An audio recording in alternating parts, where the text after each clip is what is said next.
Well, hello and welcome. You don't know what to say in your networking introduction? Well, that's exactly why I've created this session. You see, introductions, they can be the biggest challenge, and yet when we do it correctly, it offers the biggest impact for you.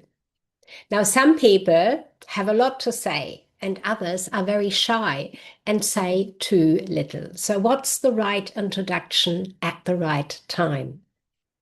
Impactful introductions are not only of value when networking, but think about it. How many times, let's say in a week, in how many different situations do you introduce yourself? So having a foundation idea of what to say will really support who you are, what you do, to make it clear to others, to remember you, and to refer you when the time arises. So you can build one foundation introduction into every other situation where you want to introduce yourself. But the thing is that people think introductions are about explaining what they do in great detail. And that often happens in a networking situation, particularly when we are networking online and we do go into those breakout rooms. For example, you might have 3 or 4 people together in the room, and one person starts off with their introduction and doesn't stop, and whoops, the time is gone. No one else gets a chance. That is one negative part of it. That's why having the right type of introduction and being able to adjust it to the different situations is a really good idea. So most introductions focus on the job title, the company name, and a list of services. But the thing is, people do forget what you said. And here's why. Number one, everybody is focused on their own introduction. They are so in their head thinking about, how am I going to say what I want to say? What else will I say? What will I leave out? So the attention to your introduction may be minimal in some people. That means you really need to be short and sharp and to the point. So the more services you are listing, the more you may lose the audience listening. The other one is that, yes, people might be listening, but if you're using words and terminology that just goes right over their head and they don't understand what you're saying, then they do forget what you said and who you are.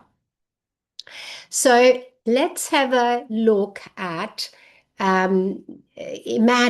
Let's imagine a situation that you're at a business function and there's people all around you. Now, it doesn't matter whether we are talking about a function that is in the room somewhere and you are shoulder to shoulder with people, or you are online. Either way, you'd like to meet as many people that are there as possible. And so the first person comes to you and introduces herself, and let's say she uses this framework, this introduction. Hi, I'm Sarah. I'm a business coach and consultant. I help businesses grow through coaching, mentoring, training, workshops, and strategic planning. I've been in business for over 15 years and I work with clients across a range of industry. If you like to connect or stay connected, I'd love to chat. Now, it's lovely. Sarah has a great personality. She's a really lovely person, and you'd want to perhaps get to know her more. But in that situation, when there are others you also want to meet and you also want to hear who they are and what they do, then you may not have fully taken on board what Sarah said. Here is what we're looking at in such an introduction like Sarah's given us. Who specifically does Sarah help? She hasn't really made it clear. She's kind of talked about it in a roundabout way. She doesn't talk about a specific problem or situation where she helps others with. So those things that do stay in the mind of people much easier if you are specific. What makes her different?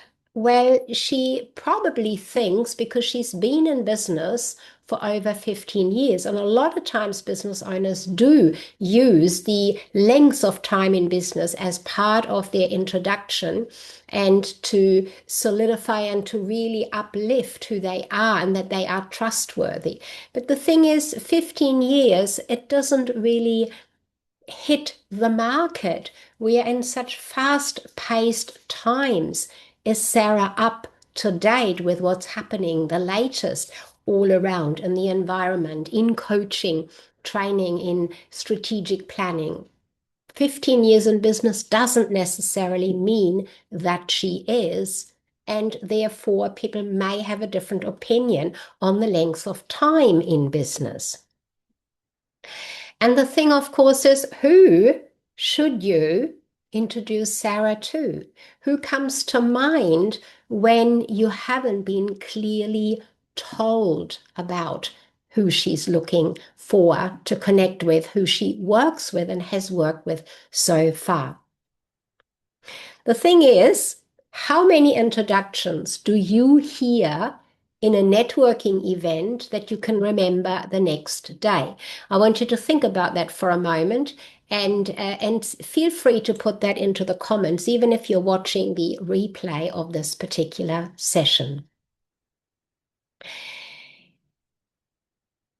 There is the introduction of Sarah's really shows us that it's not easy to remember something that goes into not enough detail.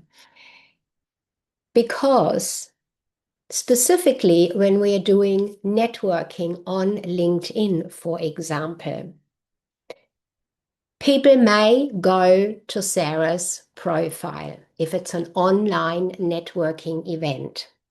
They're going to have a look there if what she talked about in her introduction aligns, reflects what her profile says. And not just her profile, but her about section and anything else that shows up on her profile. If the situation is, as I said earlier, a live event where you are in person, shoulder to shoulder with people, similar things happen. People do check out what you say. So do make sure you are aligned with wherever people are going to find you. Because if they didn't in the first instance fully understand your introduction, they will go and look for more. And then if the introduction is not in line with what you are sharing and showing elsewhere where people can find you, confusion is created. And that grain of trust that we want to place with our introduction cannot grow, certainly not quickly and not well nourished, because we are confused and we cannot understand what is happening here. So if you are open to share in comments, what do you find is the hardest part about introducing yourself? I'm open to have a look afterwards and see if I can give you some suggestions, some idea on your particular hurdle with introductions. Or if you prefer, you can certainly connect and send me a direct message about it and we can work it out together. Let's talk about what is the purpose of an introduction. Some people feel it is to impress the market, to impress the people that are watching, that are listening. Some people think it is to tell their life story, to give a big supportive background as to who they are and what they are about and all the things that they've already experienced that make up the level of expertise they have now. And they just want to explain everything in an introduction.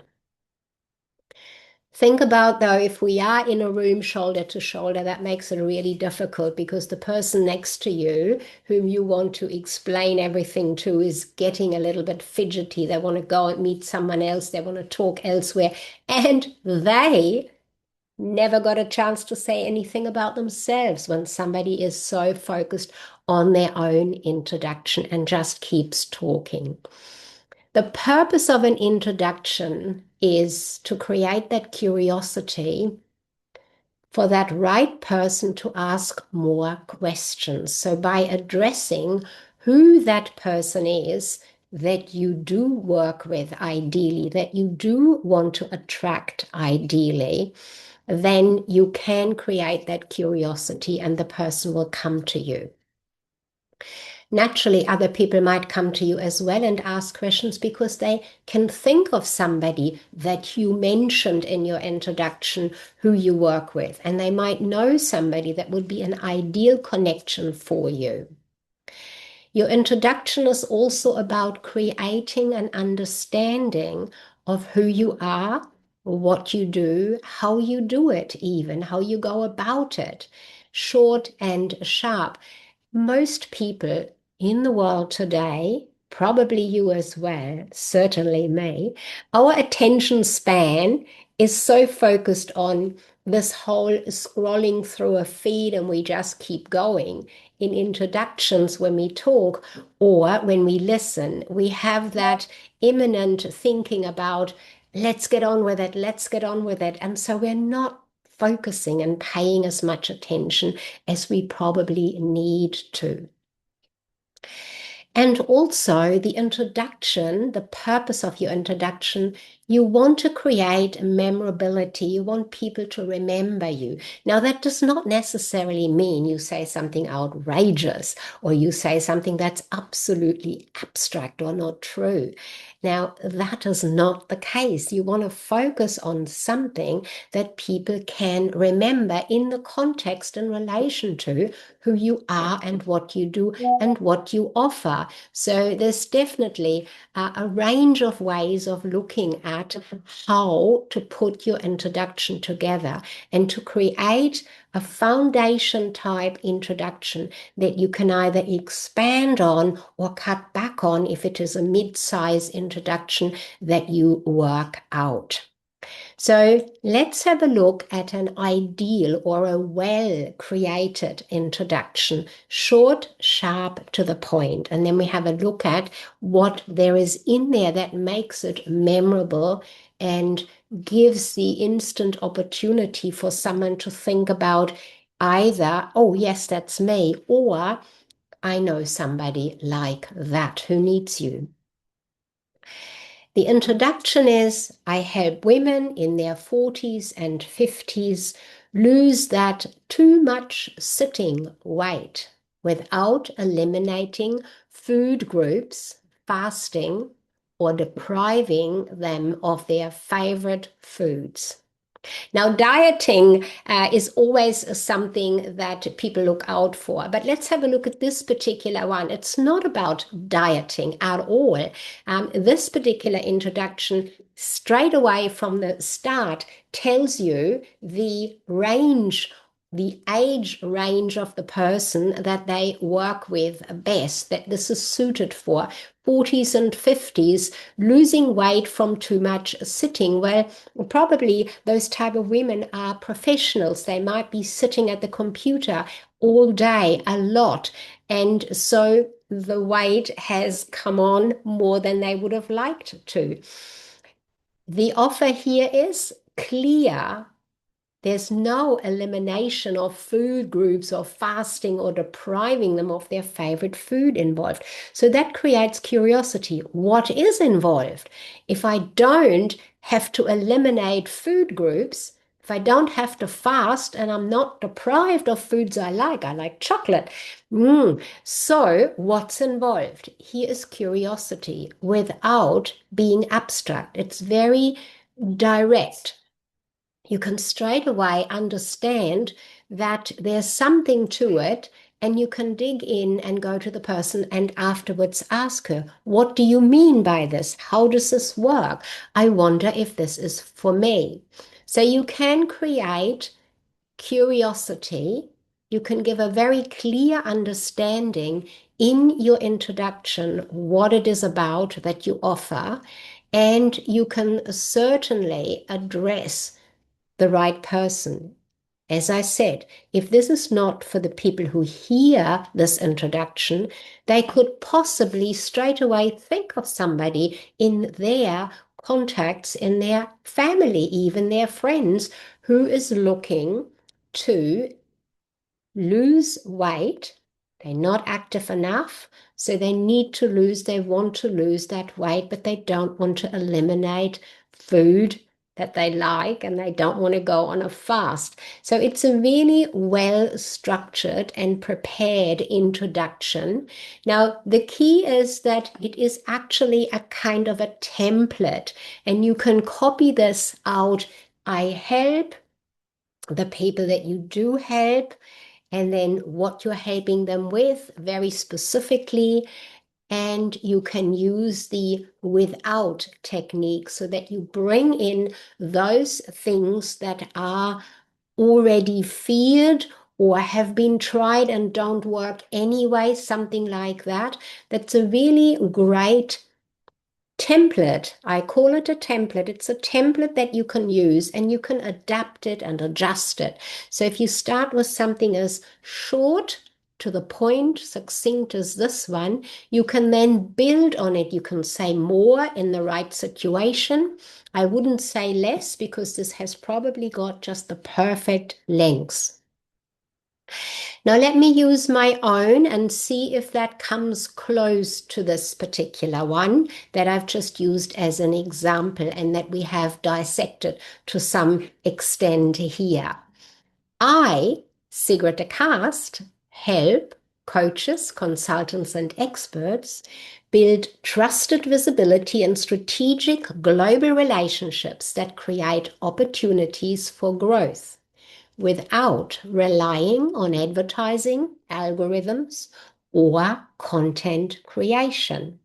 So again, using the phrase without allows people to think, oh, if that is not part of it, which is something I don't want or like, then the curiosity can be created, and they can come to me and say, okay, how do you do that? How do you help build trusted visibility and strategic global relationships? And that allows me then to go deeper into what it is I do and how it works, and how I can help coaches, consultants, and experts. So the idea with your introduction, as I have said throughout, is much bigger than that moment that you are asked to introduce yourself. You can think on a much wider scale. The introduction is to make the connection. The introduction is to give people a reason to trust you, to believe what you say. You can create that curiosity, because people can say, oh, she's doing it with or without this, or he. And therefore, I want to know what's involved, what is more at the base of this one here. The idea often comes that people see an introduction as an isolated incident and moment in time purely for networking. Well, it's not. As I said, you can use something like that wherever you are. You might be at a barbecue, at a party somewhere, and people ask you, oh, what do you do? Who are you? What's your work? And you could use a brief, short introduction like that. And you can certainly create a conversation that way. But specifically, of course, in networking and in global business networking live online, which is what I offer, this is the key moment. This is where we have this grain of trust, and we place it there into the world, into the introduction, where people can say, wow, this makes sense, or yes, I hear what you're saying. I understand what you're saying. I want to know more. The trust, that grain has been placed, and you can now build on that grain by then answering questions in an introduction, after the introduction, in a networking event. And particularly if we think about online networking, which Global Business Networking Live Online is all about, it's online networking, you can then individually connect with other people after the event or at the event when the opportunity of breakout rooms, for example, is offered. So introducing yourself, your introduction is really about thinking bigger and wider. It's not an isolated networking activity.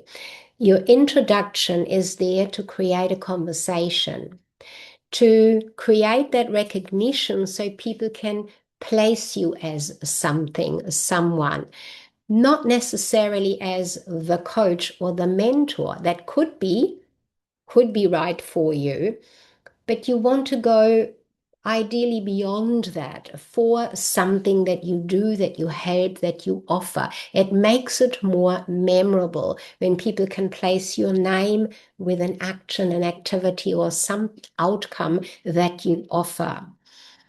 That recognition turns into visibility, particularly, let's say, coming back to networking, when you are committing to consistent networking, to being visible consistently. Now, some people might like to go into different types of networking rooms, different weeks, different days, going into different groups. And the idea is the more often the more people I introduce myself, the more will I be remembered. That's not necessarily the case, particularly if you are not connecting deeper, on a deeper level with the people, and when your introduction does not lend itself to want to ask you more questions. So think about visibility in connection to consistency, being there consistently, and with your introduction particularly to consistently use an introduction that people can remember you by. It creates that trust, that first grain of trust, and then you can grow it from there and bring opportunity to you, or you seeing the opportunities that might be there. So the introduction is simply the starting point. And that is something that you really want to put into your introduction. So I've given you, in summary for this particular session, the difference between a long, losing the attention of the listener introduction, not understanding particularly, not being specific type of introduction earlier in the session. And I've given you an introduction that is short, sharp, to the point, and memorable, something where people will actually want to know more because they might already have someone in mind who wants to achieve that, who wants that outcome that you've offered. That is a kind of a template that you can use. I help the paper, what with, and using the structure of without, whatever the pain is or something they've already experienced that they don't want, really triggers people wanting to know more. So that's a really great way of putting something together. Now, very short, yes, there's not lots in it. The more you put into it, the easier you can lose the listener. So always keep that in mind and try and bring your introduction into a reasonable length when you are networking or at any other event or opportunity where you introduce yourself. So the key takeaway is people don't want to collaborate with or remember what they can't retain and don't understand. And the type of words you use is really important here as well. So don't use high level industry type language to feel that that elevates you. Use the language that the people you want to connect with and attract can understand. Your introduction itself is often the very first and most important step in building visibility and trust and opportunity derived from that visibility and trust. And as I said, your introduction is just one part of a much bigger picture. Every conversation, every connection, and every opportunity begins with how clearly people understand and remember your expertise. Now, if you'd like to put today's ideas that I've shared with you into practice, I invite you to my next Global Business Networking Boardroom session. It's an online live streamed into LinkedIn networking session. You can experience the conversation, create an introduction and practice it.